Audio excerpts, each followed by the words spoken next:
The case of the missing ring. Ladies and gentlemen of the jury, grand larceny is a very serious crime. Qu'est-ce que what? It is the theft of something worth a great deal of money. Oh, okay. Dora Watson, the plaintiff, has accused Fritz Lindsay of breaking into her bedroom and stealing her expensive diamond ring. Fritz Lindsay, the defendant, states the ring was never stolen. He claims it was lost by Mrs. Watson. He found it in a movie theater that same evening she was there. Mrs. Watson has testified as follows. On Saturday evening, July 8th, my husband and I went to see a movie. Our daughter Jennifer was babysitting our 3-year-old son. When we returned home late that evening, I realized the ring was not on my finger, but I thought I had just forgotten to put it on when I dressed for the theater. I searched frantically in our bedroom, but couldn't find the ring anywhere. When I couldn't find the ring at home, I figured I must have worn it to the theater, and it had fallen off my finger that evening. It had been a little loose, and I had meant to get it tightened. I called Blake Theater to see if anyone had found the ring, but no one had reported it. Mrs. Watson's daughter stated that while she was babysitting the evening her parents were out, she heard strange noises from their bedroom. When she went upstairs to check, nothing seemed wrong. But as she looked out the bedroom window, she saw a man walking across the lawn from their house. Jennifer didn't think much of it until her mother said the ring was missing. Their bedroom must face the front yard, because anybody being in our backyard is weird. The day the ad appeared, I skipped a part. Mrs. Watson had placed an ad in the paper offering a reward for anyone finding her diamond ring. This advertisement is entered in Exhibit A. The day the ad appeared, Fritz Lindsay came to the Watson house. He explained to Mrs. Watson that he had been in the Blake Theater the same evening that she was. He was one of the last to leave and had found the ring on the floor in the corner of the lobby. Fritz Lindsay removed the diamond ring from his pocket and asked Mrs. Watson if she could identify it. Mrs. Watson was thrilled. Her ring had been found. She gladly offered to pay Lindsay the reward money. This diamond ring is entered as Exhibit B. During all the excitement, Jennifer whispered to her father that Fritz Lindsay looked just like the man she had seen walking across the lawn that Saturday evening. Mr. Watson slipped into the kitchen and called the police.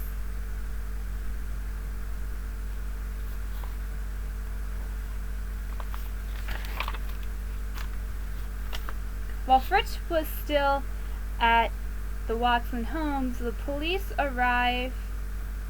They arrested him for the theft of Mrs. Watson's diamond ring. He was charged here today with grand larceny.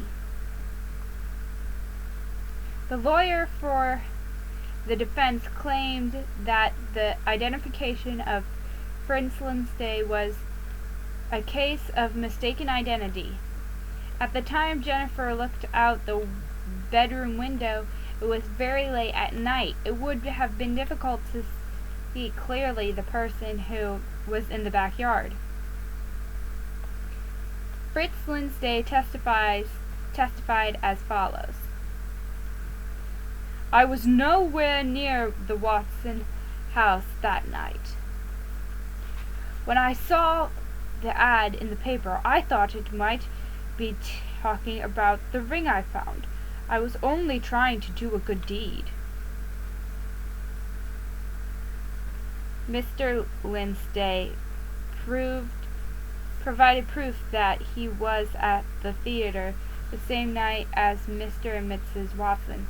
While he could not provide a witness who saw him, he entered as evidence a torn ticket stub from the movie theater. This is shown in Exhibit C.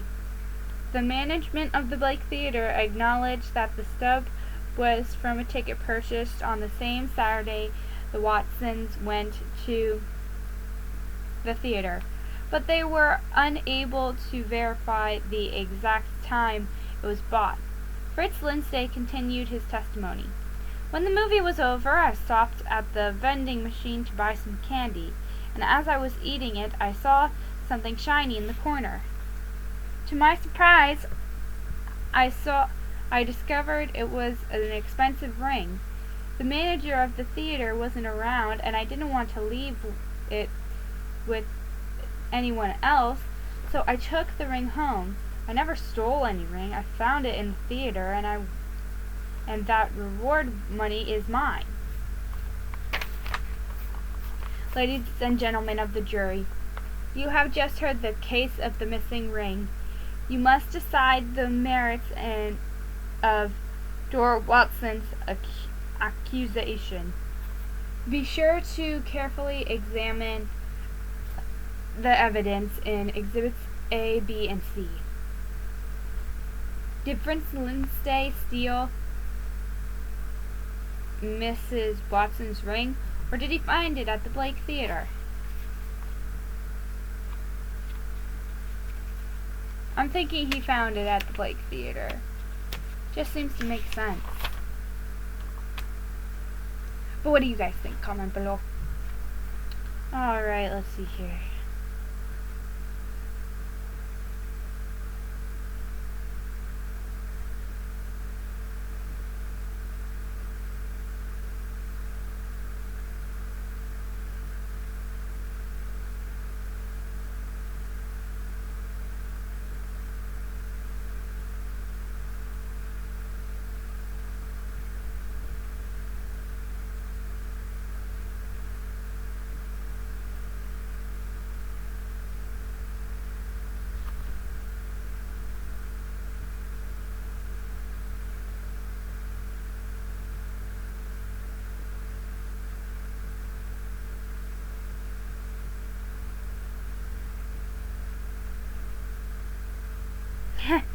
Okay, that's cool.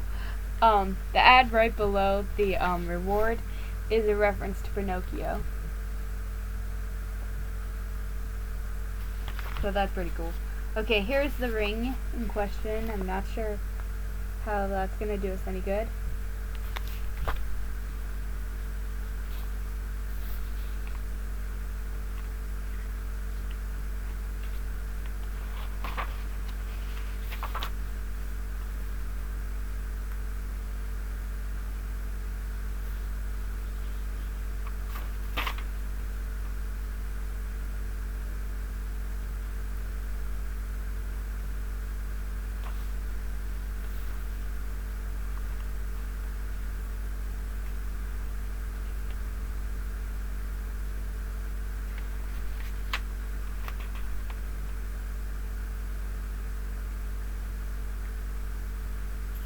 I don't know. I'm just gonna read the verdict. Verdict. Fritz Lindsay stole the ring. How was I supposed to come up with that? In the ad in Exhibit A contains a post office box number, not Mrs. Watson's address. Oh, okay. Yeah, I get it. Okay. Lindsay could not have known where the owner of the ring lived unless he had stolen it from her house. Okay, I get it. I thought something fishy was about the P.O. box. I just didn't know what.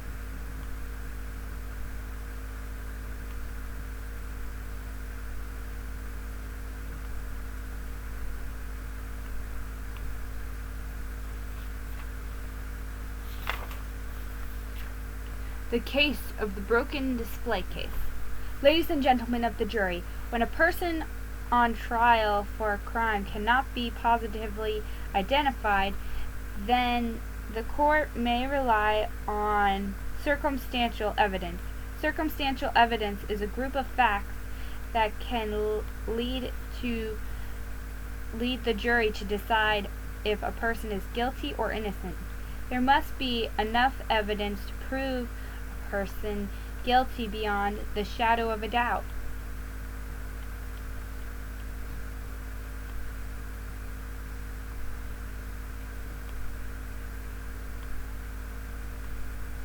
The state has accused Edward Carlson, the defendant, of breaking the glass display case in the Sheridan School gym with the intent to steal a valuable trophy. Mr. Clarkson claims he is innocent of the crime. The state called Stephen Stone, the Sheridan School principal, to the witness stand. Every year during spring vacation, Sheridan School holds its annual fair. This year the money we raised was used to buy new equipment for the soccer team. The fair is a major event. Everyone in the community looks forward to it. There are booths with games of chance and skill. Other booths have food and student crafts for sale. The fair is held in the school gym. This year, Edward Clarkson, the cafeteria worker, volunteered to be in charge of the bowling booth. At 6 o'clock on the evening before the fair, I was about to leave the school for the night. As I passed the gym, I heard a strange noise inside. When I opened the door, I could see someone at the far end of the gym standing over the display case. He was holding a large object raised over his head. Before I could yell for him to stop, he smashed the top of the display case with the object. Exhibit A is a photograph of the broken display case. The sterling silver trophy inside was untouched. The principal had interrupted the intruder before he was able to remove it. So wouldn't this be considered an attempt at theft then?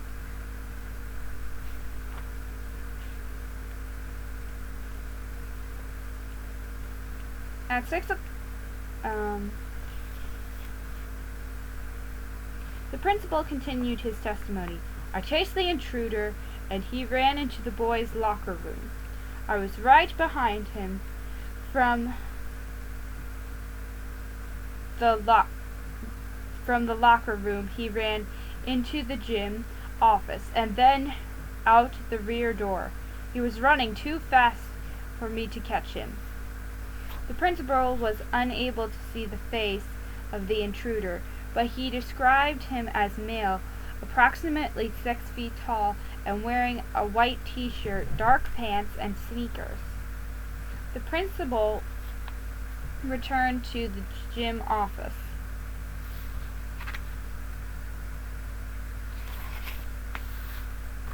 He noticed a bowling pin lying on the floor. It looked like the object was used to break the display case. It was turned over to the police and examined for fingerprints. The pin, with its print marks, is entered as Exhibit B. Because the bowling pin was scratched from from use, it is impossible to tell for sure if it was the object used to smash the display case. The police determined the prints on the bowling pin matched those of Edward Carson. Further investigation has shown the defendant has a criminal record of petty larceny or small thefts. Why can't you just say small thefts for the whole time, please? A record of his arrest and his fingerprint files are shown as Exhibit C. The testimony of Edward Carson was then presented. First the question, then his answer. Where were you at 6 o'clock on the evening before the fair?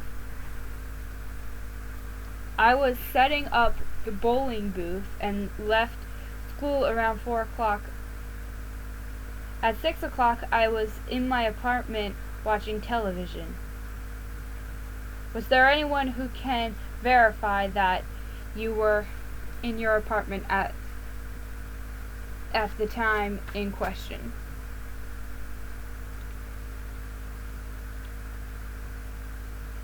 I live alone with my dog, Mutt. I don't remember anyone seeing me enter that night. Does that mean you have no one who can verify your whereabouts at 6 o'clock? No one saw me.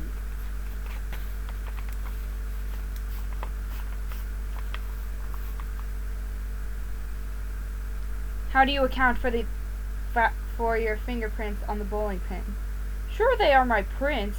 I picked up a bunch of bowling pins from the supply closet in the gym office. They were for the fair booth. I made 2 trips to the office. One was for the bowling pins, one was for the bowling balls, the other was for the pins. But why was the bowling pin in Exhibit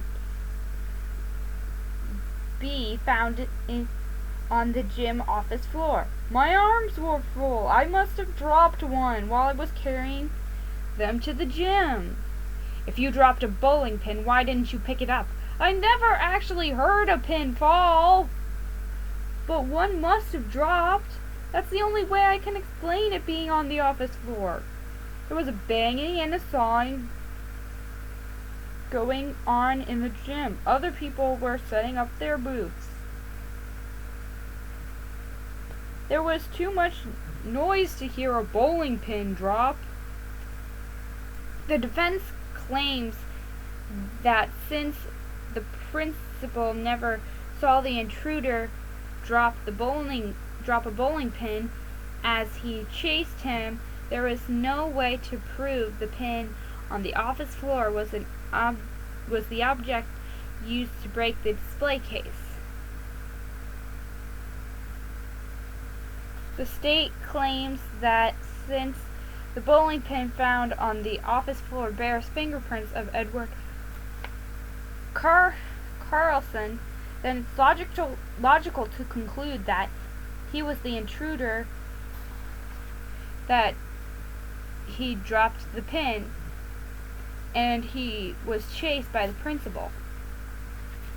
I really don't think it's him.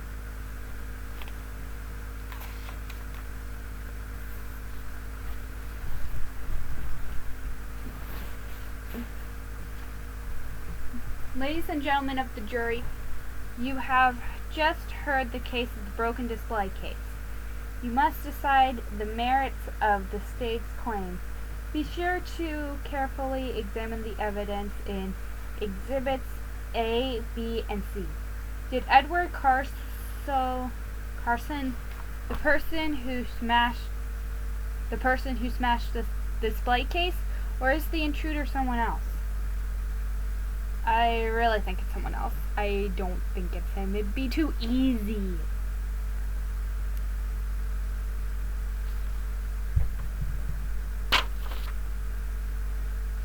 Okay, so here's a picture of the display case.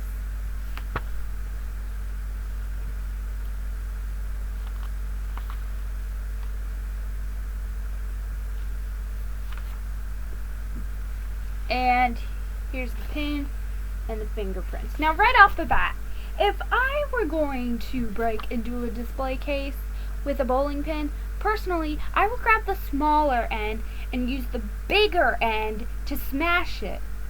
It would just make more sense in my head. But as you can see, the fingerprints are at the base of the pin. Not like how you would hold it if you were going to smash something with it. It just wouldn't feel natural. But if you were carrying them, then I could see. Like, if you were carrying them in a whole bunch, trying to get them from point A to point B, then I could see holding it at the base.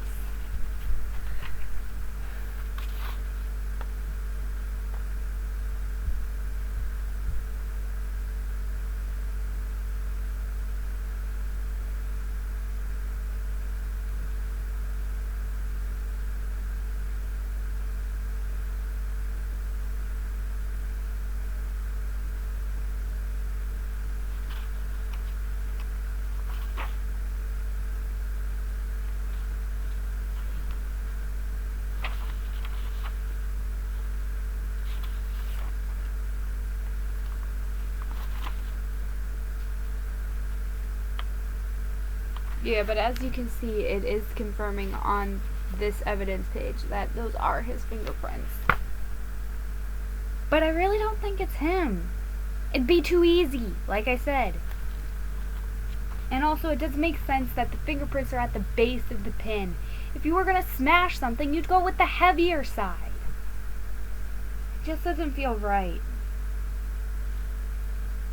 Even with his fingerprints on the pin.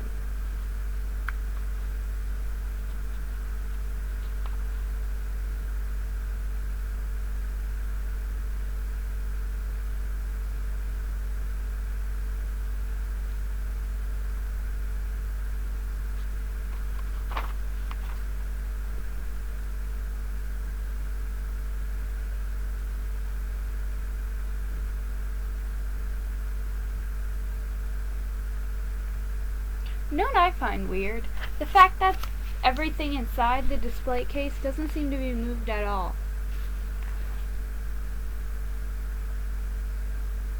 That's weird.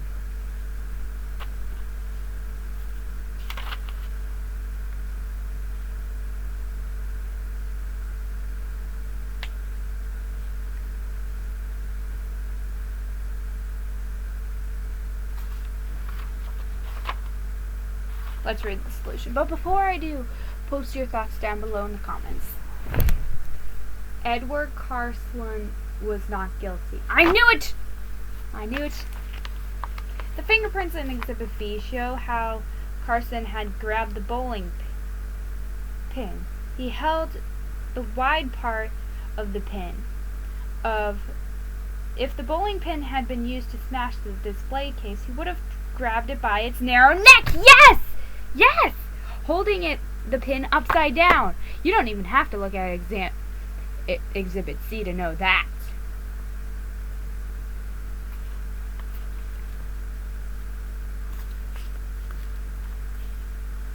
Okay.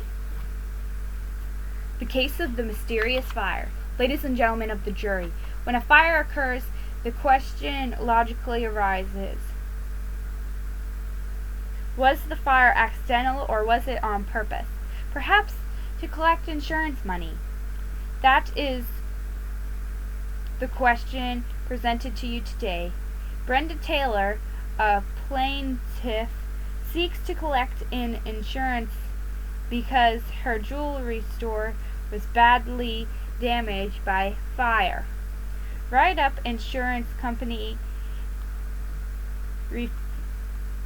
refuses to pay the claim. The insurance company believes there is significant evidence to prove the fire was started on purpose. Mrs. Taylor is the owner of Jewelry Gems. The store had been in business for 8 years. She gave the following testimony. I arrived at my store at the usual time, around 8:30 in the morning. As I put my key in the lock, I could smell something burning. I opened the door and burst and a burst of smoke hit me in the face. I screamed for help. Flames were creeping down from the ceiling. The smoke was so thick I could barely see across the room. I hurried to save what I could. I emptied out a drawer and began filling it with all the expensive jewelry I could find. But the smoke was too much. I could hardly breathe. When I ran outside, just then the fire truck arrived. The fire captain said his station had received a phone call from an upstairs neighbor at 8:25 a.m. He met Brenda Taylor as he was running out of the store. She was gasping for breath.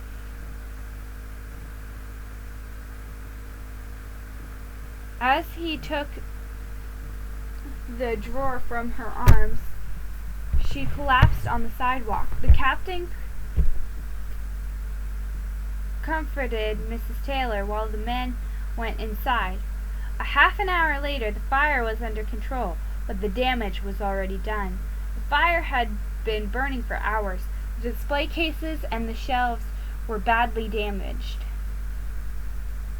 It was determined that weeks before the fire, Brenda Taylor had remodeled her store, purchased new display cases and more jewelry, and installed a new lighting system. On the basis of its inspection, the fire department believes the fire broke out in the ceiling. The fire inspectors were unable to determine if the defective wiring was the cause. Okay, I know I usually save my critiques for at the end, but I just gotta say this while it's on my mind. Okay, 3 big red flags. Number 1. She said that the fire was coming down. That's not how fire works. Fire rises. Hot air rises. If the fire had been started on the first floor and rose up to the other floors, that would make sense. But she said it was coming down from the top floors. It doesn't make sense. That's not how fire works. Hot air rises, doesn't drop. Hot air isn't affected by gravity. And second of all, it's odd to me that the upstairs neighbor was able to call when the fire was coming down from the top. If the top floor was already on fire, that neighbor would be dead, or at least on fire, or suffering smoke inhalation or something.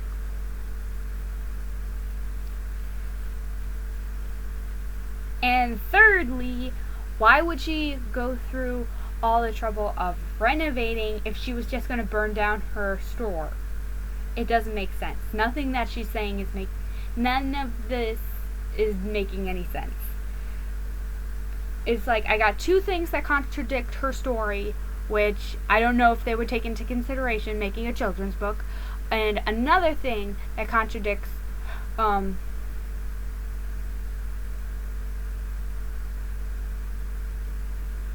her story not being true. I think I'm going to go with science on this one and say she's lying.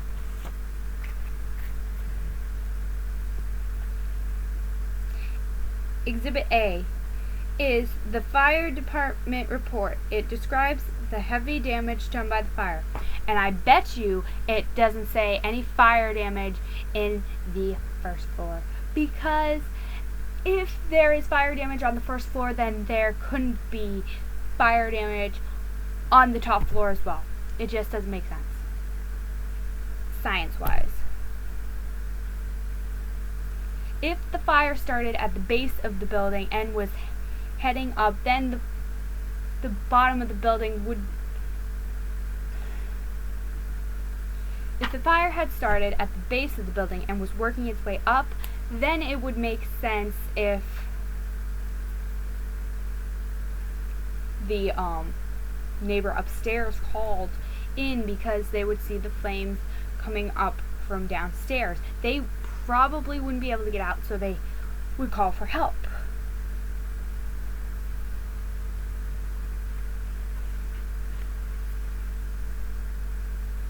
But the fact that they describe the fire flames as coming down from the top floor, that doesn't work out science-wise.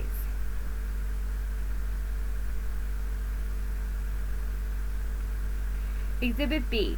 A photograph taken outside of the store 5 minutes before the fire truck arrived. Thick smoke is pouring out from the front of the jewelry store. An investigation for the insurance company has explained to the court why his company refuses to pay the insurance claim. I quote from his statement: "About 2 weeks before the fire, Brenda Taylor took out additional insurance with my company. She increased the amount by $3,000. We have determined that the amount was not justified by her remodeling costs or the additional things she purchased. Write-up Insurance has insured as Exhibit C the new insurance policy." The insurance investigator had looked into the financial affairs of Mrs. Taylor and continued his testimony. My investigation shows that Mrs. Taylor's business had fallen off about 6 months ago when the discount jewelry store opened down the street. In recent months, she twice missed payment of her rent, which is why she did it. Motive alert! Motive alert! She did it because she needed the money now, even though she had just remodeled.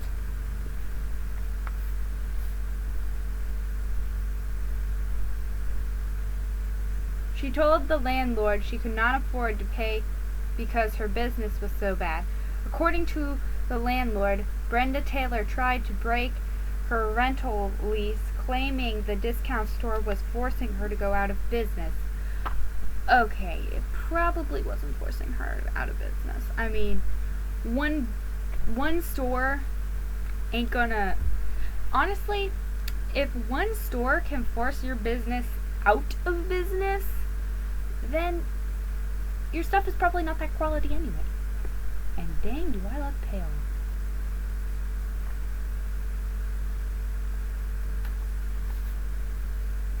Anywhoosies.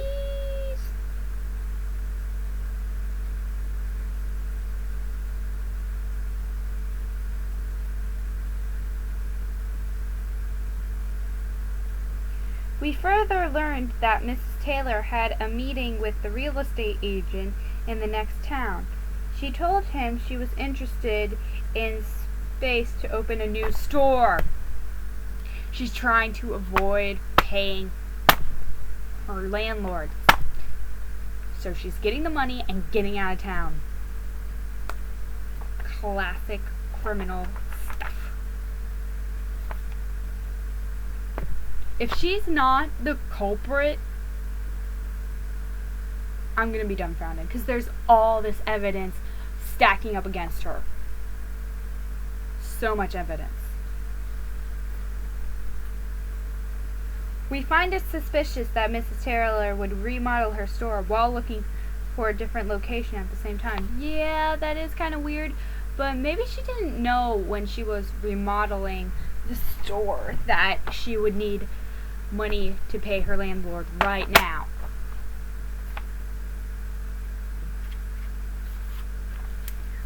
We believe she did the remodeling as an excuse to increase the amount of her fire insurance. Oh, okay. Okay. We find Brenda's We find Brenda Taylor's actions highly questionable. It is our belief that Mrs. Taylor was responsible for the fire in her jewelry store. She needed the insurance money to pay her debts. The fire also was a convenient excuse to move to a new location. Otherwise, why would she have been looking for a new store?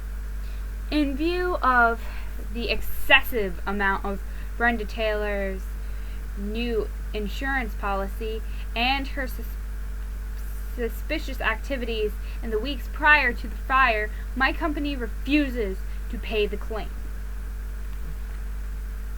Ladies and gentlemen of the jury, you have just heard the case of the mysterious fire.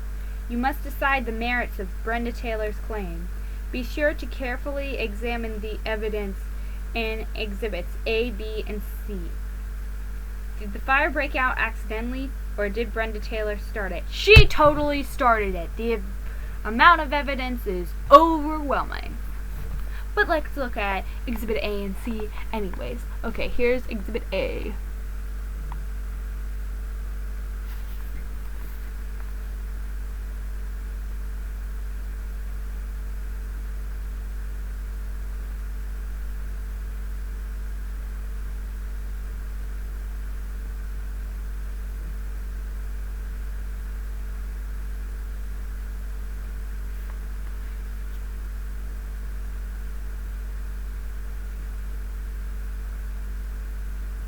Okay, so the fire did start on the first floor, as I expected. But that doesn't match with her story. Her story said that the flames were coming down from up top. Clearly she wasn't in the building at the time.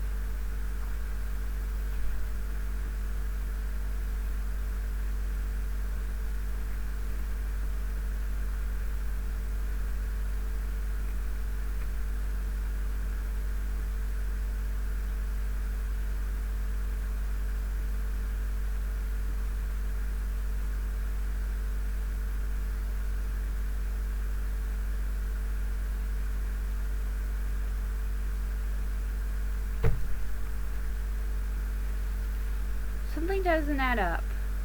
They say in this fire report that the fire started on the first floor, but they say that the cause of the fire was faulty wiring in the ceiling. It doesn't make sense. For the fire to have started at the base of the building, the fire would have needed to have something start the fire at the bottom of the building, because fire wouldn't fall down to the base of the building, would it?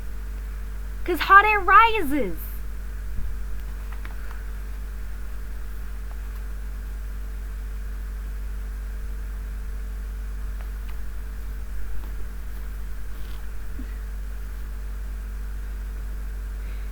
Date.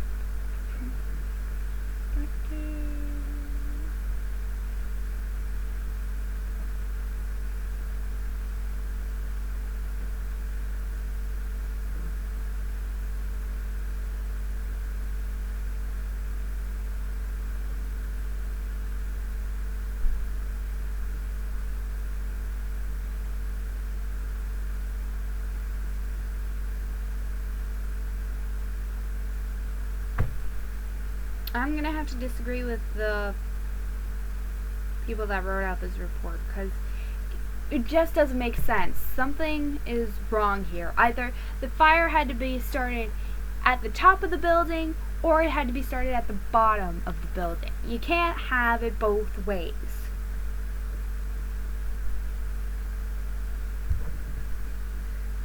Because while it does note that most of the damage is at the top of the building, the fire is marked as starting at the bottom of the building, which doesn't make sense.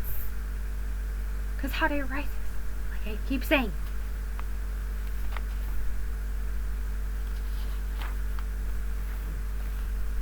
Okay, here's the picture in question.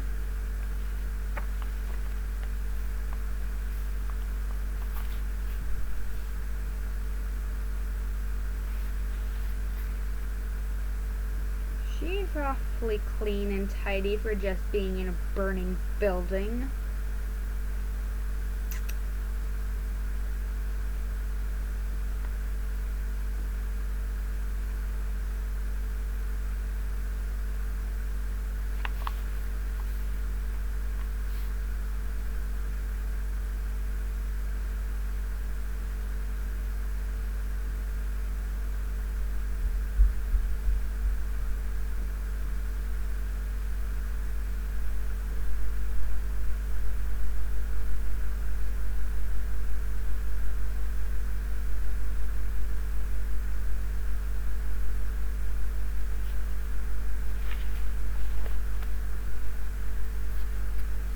I think she's guilty. She's got to be guilty. If she isn't guilty, then she's making herself look super guilty for no real reason. The fire was set by Brenda Taylor. Yes! Although I feel like we're going to have disagreements on the whole thing. Exhibit B shows that the jewelry Brenda Taylor had thrown into the drawer before she ran out of the burning drugstore. The boxes were neatly stacked, the smaller ones on top of the larger ones. If she had hurried to fill it, the boxes would have been scattered in the drawer in no special order. Seriously? That's what you focus on? Never mind the fact that her description of the fire is scientifically impossible. Never mind that it's so obvious that she needs the money. Never mind that she looks way too clean in the picture to have just come out of a freaking burning building. No, it's the arrangement of the boxes in the drawer that makes her look guilty. What? It's like all this evidence stacked against her, and that's what you choose?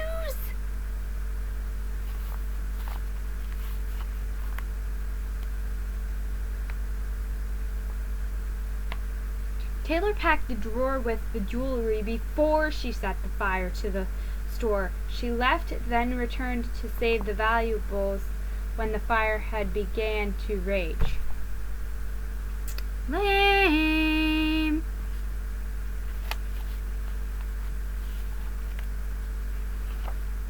Please let this be the last case. The case of the polluted river? Ladies and gentlemen of the jury, pollution of the environment is a crime our society cannot allow. It endangers the quality of life, both today and future generations. The state has accused Cameron's industry of unlawfully dumping toxic waste in the waters of the Rhonda River. Kesman Industry claims that it disposes of waste at its own safe dumping site, and that the state charges are unfounded. The state was called as its first witness Billy Lang, one of the two boys who were floating on their life raft down the Rhonda River.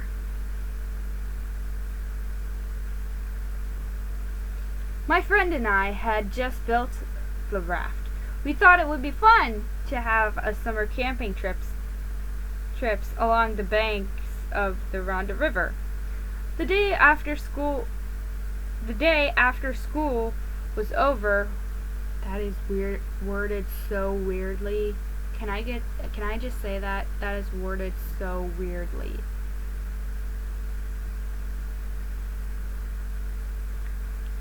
We took our first trip. We set sail from the dock at Cedar Park. My friend was sunning himself and I was the navigator, aka he was doing all the work.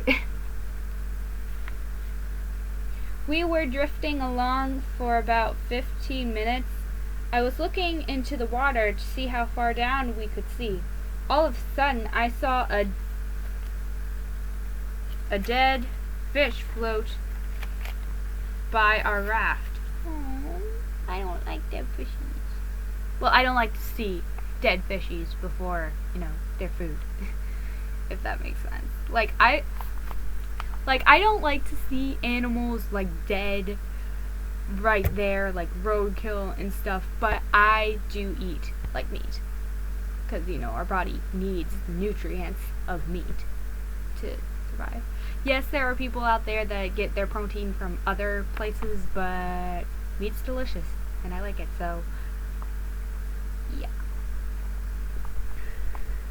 But I don't like seeing, bam, dead animal right there in front of me. No, that just puts a dark cloud over me. So, I like seeing it after it's cooked and eating it and stuff. So, yeah. Anywho, where was I?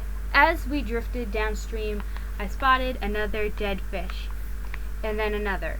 Before I knew it, I saw pockets of them surfacing all around the raft.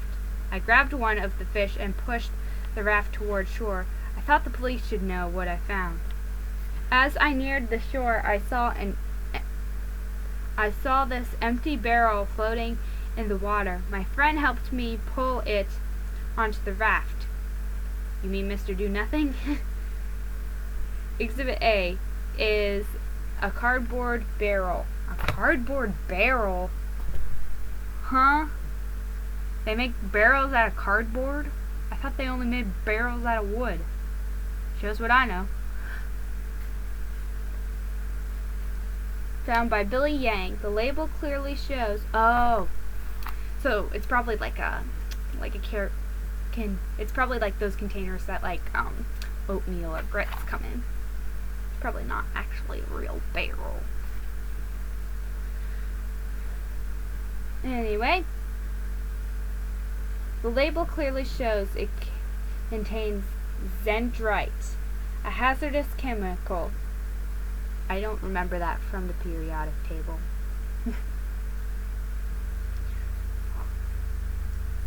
Markings on the barrel prove it is the property of Chemzon Industries. That is what we like to call a smoking gun. And it's dark outside, so I'm going to close my curtain now. Chemzon is a company that makes insecticides.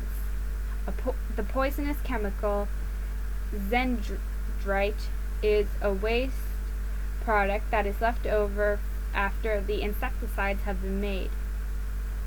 State law says that toxic chemicals waste may not be dumped in any rivers. As well it shouldn't, because you kill fishies that way. And they probably aren't good to eat afterward.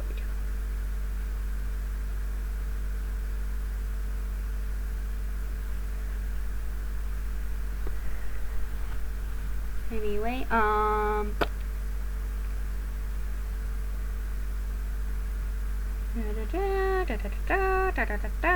the law requires companies to get rid of their waste at special disposal sites.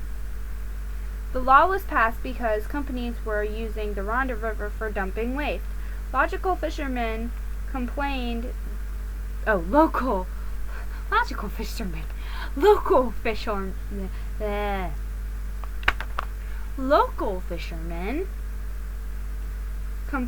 that fishing conditions in the river had slowly that's much better, had become I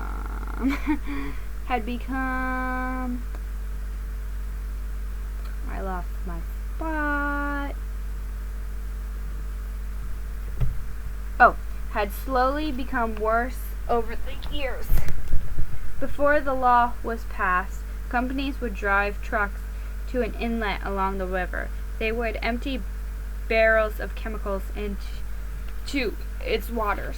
The barrel found by Billy Yang was floating near the river's inlet. Exhibit B is a map of the Rhonda River. The location where Billy discovered the barrel is marked with an X.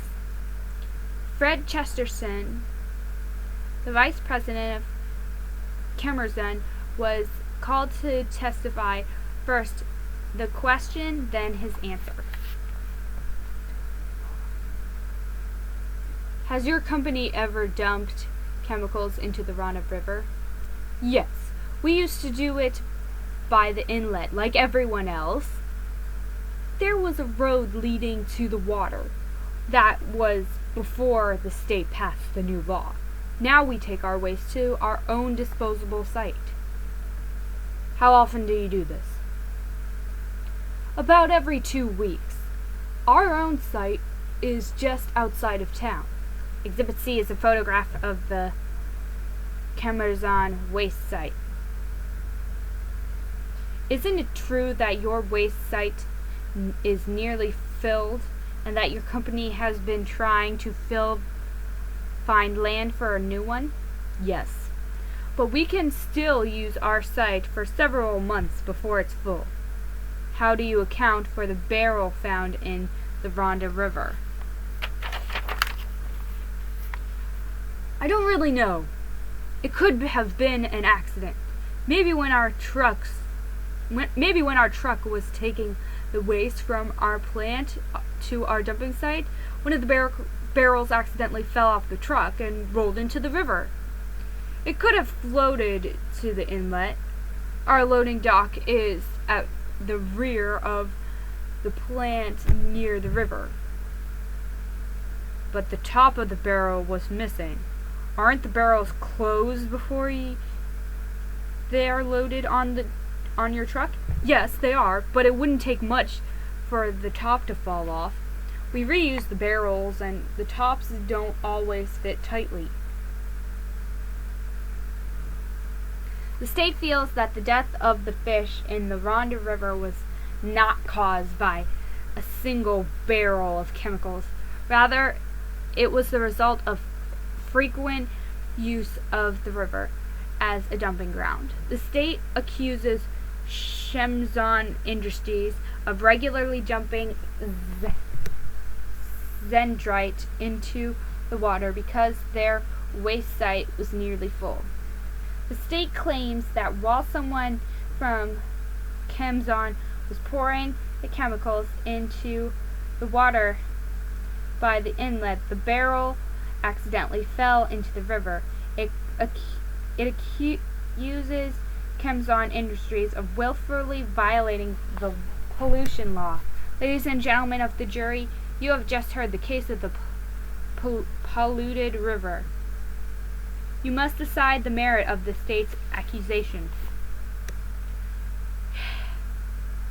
Be sure to carefully examine the evidence.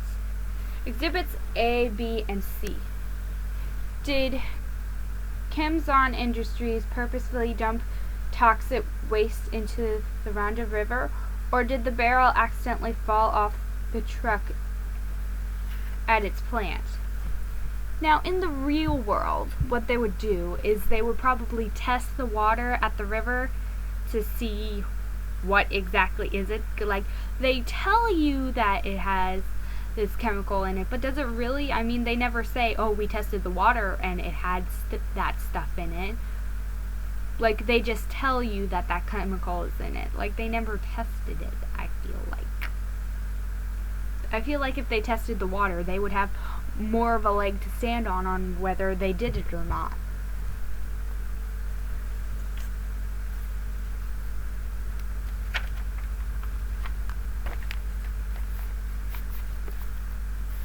Okay. Here's the barrel in question. Here's the map.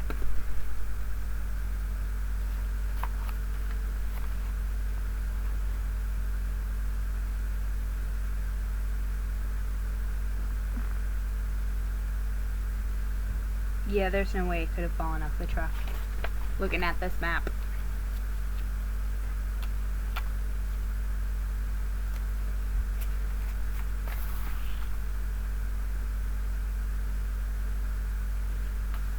But it doesn't look like their site is overflowing either.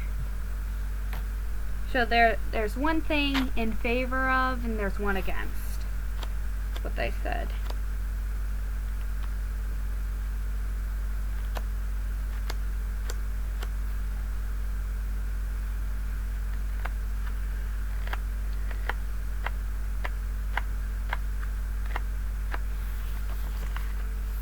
Let's just read the not the description, the verdict. But tell me, guys, your thoughts down in the comments. Verdict. Chemzon Industries is guilty of pollution. Okay, apparently they're going with the, it's not possible for the truck to fall off of the barrel to fall off the truck. Billy Yang's raft was drifting downstream from the dock in Cedar Park, so the river was flowing in the direction towards Chemzon's plant. If the barrel had accidentally fallen off the truck at Chemzon's plant, it would have floated downstream in the direction away from the inlet. Instead, the barrel was floating near the inlet. It had fallen into the water at that location. Okay, well, fallen. It obviously was dumped.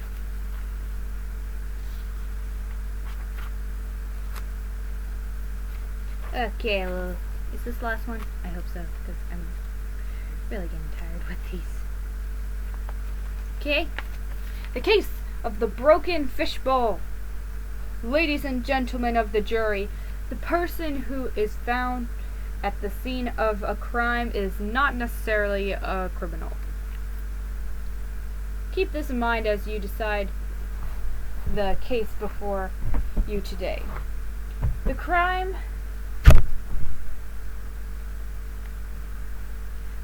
presented here today may seem unusual. No money or property was stolen. Rather, the act was one of outright vandalism in which someone purposely wrecked the rear room of Pets Are People pet shop. James Bradley, the owner of the Pets Are People pet shop, has accused Mike Webster of purposely wrecking the back room of the store. Mike Webster, the former employee of the store, claims he is innocent. The night watchman has given the following testimony. It was the night of August 17th that I was making my rounds at Concord Mall when I heard strange noises coming from Pets Are People pet shop. I tried the front door and found it unlocked. After contacting the owner, I entered the store. Nothing seemed unusual. I made my way to the rear. As I pulled apart the curtains leading to the back room, I was startled to find Mike Webster sprawled face down on the floor. The rear room was a mess. Papers, bills, and files were torn and scattered throughout the room. Boxes were opened, their contents littered about the piles of spilled pet food were all over the floor. The watchman shook Webster, and the man stirred, half dazed. He rose to his feet. Webster said he had gone to the pet store after it had closed because he had forgotten to feed the goldfish. Fish. Not fish. Fish. Okay. While he was there, he heard the front door open. He called out, thinking it was the owner. Suddenly, he was rushed by a young teenager. What does that mean? What is rushed by a young... Shouldn't it be he was rushed at by a young teenager? That would make more sense. Webster had never seen him before. Of course not. Webster was so frightened that he fainted, falling on the